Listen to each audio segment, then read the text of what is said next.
আমার স্ত্রী সন্তানরা যেমন একটা আমার অনিশ্চিত জীবনের সময় অপেক্ষা করেছে, আমি বুঝি সেই ব্যথা। কবরের মতো একটা জায়গায় 5 ফিট বা 10 ফিটের জায়গায় ছিলাম।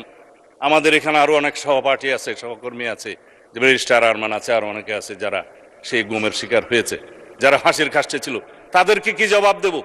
আসুন আমরা এমন একটা বাংলাদেশ বিনির্মাণ করি যার প্রত্যাশা আমাদের শহীদরা করেছেন, যার আকাঙ্ক্ষা আমরা করেছি, যার আকাঙ্ক্ষা 71-এর শহীদরা করেছেন। এখন 2024-এর বিষয়ে আমার তরুণ বন্ধু সংসদ মাননীয় চিফ হুইপ বিরোধী দলের বলেছেন, আমি কিছু পয়েন্ট নোট করেছিলাম, আমার সৌভাগ্য হয়েছিল তার বক্তৃতা শোনার। আমি অ্যাপ্রিসিয়েট করি, আমরা এমন পার্লামেন্টারিয়ানদেরকে চাই যারা ভবিষ্যতে এই পার্লামেন্টকে লিড করবে, গ্রোমিং হবে। তবে কিছু কথা বলতেই হয়, কারণ স্পিকার, এখানে শিকোয়া আর শেকায়েতের ছড়াছড়ি হয়েছে। আমি শুধু জবাবে শিকোয়া করতে চাই, তার মধ্যে যদি কিছু বলা হয়ে যায় তাতে আমাকে ক্ষমা করবেন। তিনি বলেছেন বিএনপি জুলাই সনদ থেকে সরে গিয়েছে।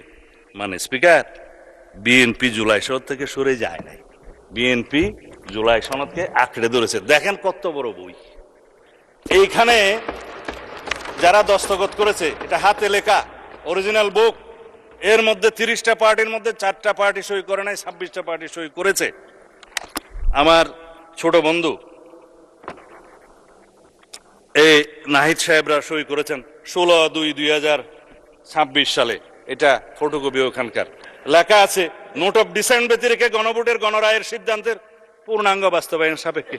কেন এই নোট অফ ডিসেন্টের মধ্যে স্পিকার, এনসিপি জুলাই সনদের দফা 16(4) দফা 22 গ 2 জায়গাতে নোট অফ ডিসেন্ট তারা দিয়েছে। এখন যারা নোট অফ ডিসেন্ট দিয়েছে তারা তো স্বীকৃতি দিলই যে নোট অফ ডিসেন্ট দেওয়া যায়। আবার সই যখন করছে তখন বলল যে নোট অফ ডিসেন্ট ব্যতি রেখে গণভোট। সরে কারা গেল স্পিকার? দালালিকভাবে বললাম, আপনারা সরে গিয়েছেন, আমরা সরে যাইনি। এখন গণরায়, গণভোট, জুলাই আদেশ, জুলাই জাতীয় সনদ, এগুলোর বিষয়ে আমি অনেকবার ভাষণ দিয়েছি, এখানে, ঘরে, বাইরে, সংসদের বাইরে। হয়তো আমার দুর্ভাগ্য বোঝাতে পারিনি, কিন্তু জুলাই আদেশ এবং জুলাই সনদ, এই বিভ্রান্তি চিরতরে মিটে যাক।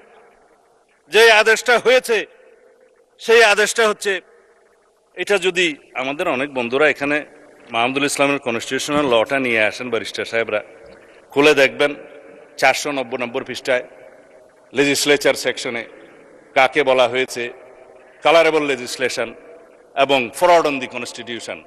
কিভাবে পার্লামেন্টের যেটা এখতিয়ার নাই, ডাইরেক্টলি অর ইনডাইরেক্টলি পার্লামেন্ট যদি সেরকম কোনো লেজিসলেশন করে সেটা হবে colourable legislation and fraud on the constitution.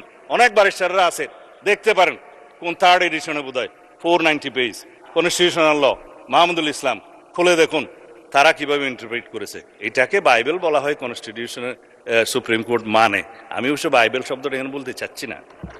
যাই হোক, সেটা কি রাষ্ট্রপতি পারে? লেজিসলেচার যখন বৈঠকে থাকবে না তখন রাষ্ট্রপতি অর্ডিন্যান্স জারি করতে পারে বটে, কিন্তু কোনো অর্ডিন্যান্স দিয়ে সংবিধানের কোনো কানুন, ধারা, উপধারা কোনো কিছুই বাতিল অথবা সংশোধন করতে পারেন না। Article 93 constitution. আমি কনস্টিটিউশন করলে আমার উপরে খুব বেশি খেপা হয় সোশ্যাল মিডিয়াতে আজকাল, যা বলে স্পিকার, এটা দেখাও যায় না, শোনাও যায় না। এই বাক স্বাধীনতার নামে যা চলছে। তিনি একটা অর্ডার করলেন, এই যে আমাদের আজকে অর্থমন্ত্রী সাহেব সেটা বলেছেন, আইনমন্ত্রী সাহেবের সমর্থন নিয়ে বলেছে যে তফসিলে, প্রথম তফসিলে সেটা বলা আছে 17-এ সাবসেকশন 3-তে, পরে পেরাতে বলা আছে যে 7th of April 1973 পরে কোনো অর্ডার ইস্যু করার কোনো এখতিয়ার রাষ্ট্রপতির রইল না। অর্ডারই যেটা না, ভয়েড ইন ইস্যু, সেই